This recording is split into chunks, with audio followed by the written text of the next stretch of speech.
Zimbabwe was colonized by the British as the northern and the southern part of Africa. This is after the Berlin Conference. We all know about that. So the person in charge of the conquest for the British was a man named Cecil Rhodes. Cecil Rhodes was a well-known racist, and I just want to read some of his quotes so that we know what we are working with. He said, and I quote, "If there be a God, I think he would want me to paint as much of the map of Africa British as possible." So, I know, as you can see, majority of these elites that push all these talking points from religious to sexist, majority of them don't believe in these things. They don't believe in these religions that they push forward. They just know it creates divide, so they push those ideology forward. I'm going to read another of his famous quotes. He said, "It's our duty to seize every opportunity to acquire more territory, and we should keep this one idea steadily before our eyes. The more territory simply means more of the Anglo-Saxon race, more of the best, the most human and honorable race the world possesses." That he's talking about white people, that they're the most human of all races. Let me quickly take a back story. It has nothing to do with this.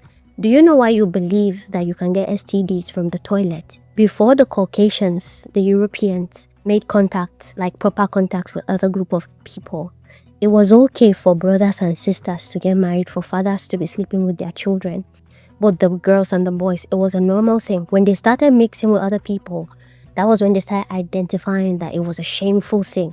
And of course, they now know the side effects of inbreeding due to generations of inbreeding. They now know the side effects.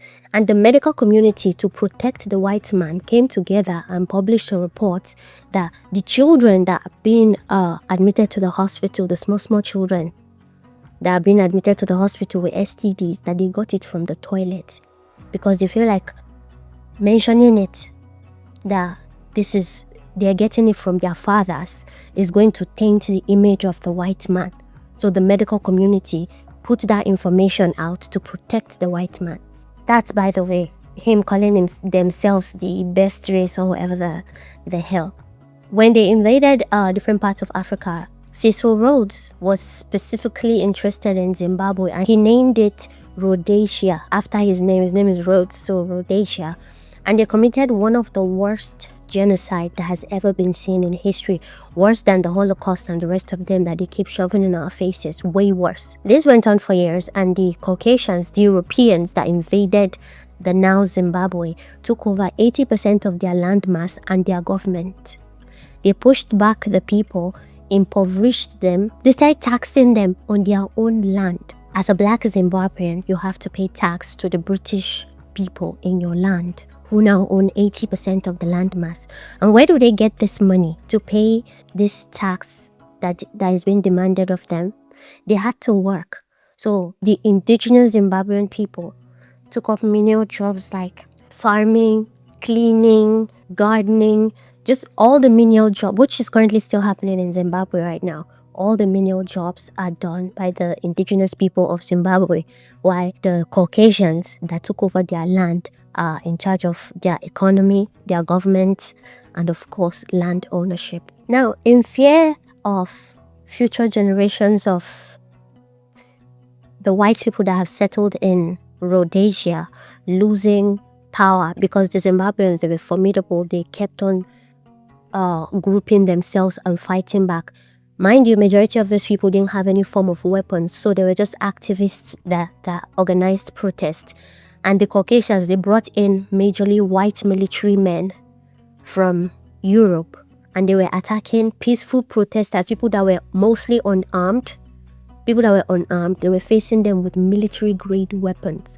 So in fear that future generation might lose grip over the land, they created a system called the Lancaster House Agreement. The Lancaster House Agreement states that there has to be a reserved amount of seats for the Caucasians, the white people that invaded Zimbabwe, at every given time of the history of that country. It also states that all the land that the white people, that the Caucasians have stolen through extreme violence, hunger, and mass murder, that all those lands that they took that way should not be returned.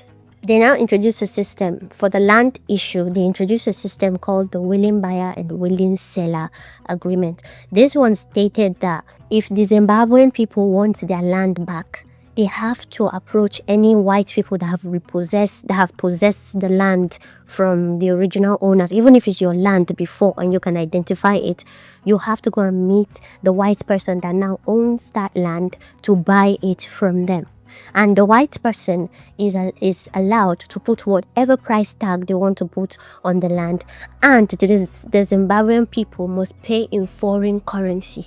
These people don't have land, they don't have jobs, their economy is being run by the white people. So that statement alone, that agreement is a mockery.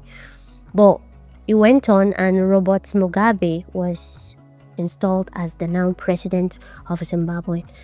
Over the years of the whole freedom fighting, the protest, and the rest of them that led to the death of millions of Zimbabweans, some of the activists, the surviving activists, were promised that they were going to be given land. And when Mugabe took over and this was not happening, of course, they became impatient and they rallied together. Remember that they were the farmers, the black people were the farmers, they were the laborers, they were the everything. So they started using the same method to repossess some of the lands that they could have access to, like some of the farmlands. So they will gather themselves, go to a farmland and take it over. And it was easy because majority of the workers are usually black people. So you want to fight your own people on top. You guys know what all of you are suffering now. So it kept on happening like that. Of course, there was pushback. There was a lot of murder cases. But this created a situation where, since eyes are now on Zimbabwe, like other countries now have eyes on Zimbabwe, and they now understand the level of injustice that was going on there, the Caucasians, which is the British people, they could not do what they originally did when they came in the first time. So what they did this time was they pulled back.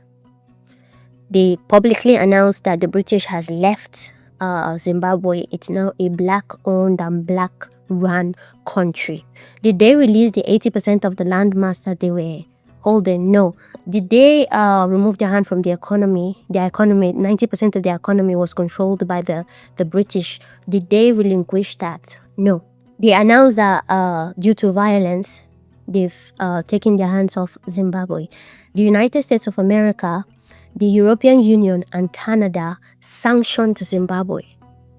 They crippled the country. They sanctioned them so bad that the country just started taking like a nosedive. Everything was not going well.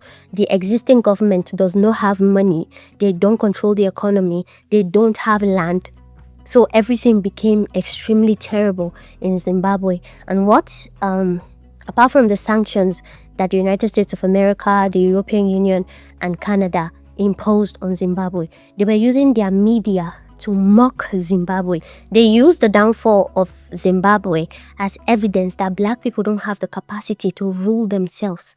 That look at Zimbabwe, it was going well until they had the white people, the colonizers, hand over to the indigenous people, which are black there, and the country just started taking a nosedive.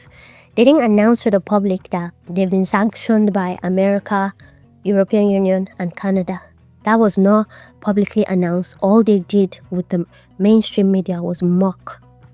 They mocked Zimbabwe and used this to convince all Africans that black people do not have the capacity to rule themselves. And you can still see this mindset today. I'm sure you guys saw the post that Kid Wire made talking about how the Europeans would have stayed here for 10 years more, that probably Africa would have been better. Zimbabwe was one of the countries that they used to push this narrative while conducting sanctions at the back, and to use it to prove to us that black people cannot rule themselves. And unfortunately, a lot of people eventually believed it, despite the fact that these people don't have the ability to function on their own without resources from Africa. So my thing is, the mainstream media is not there to give you information. They are there to push a narrative. Anything, they are not even allowed. They will get shut down. They will get sued. They will get fined if they give you the actual information. And that's why it's important for you to listen to whistleblowers, for you to listen to people on ground that are witnessing what's happening to their country. It's important for you to get information from the current affairs and the rest of them. Of course, you can listen to the mainstream media for that, but in terms of storylines and who's right, who's wrong, and the rest of them, mainstream media is not your friend. So yeah, bye.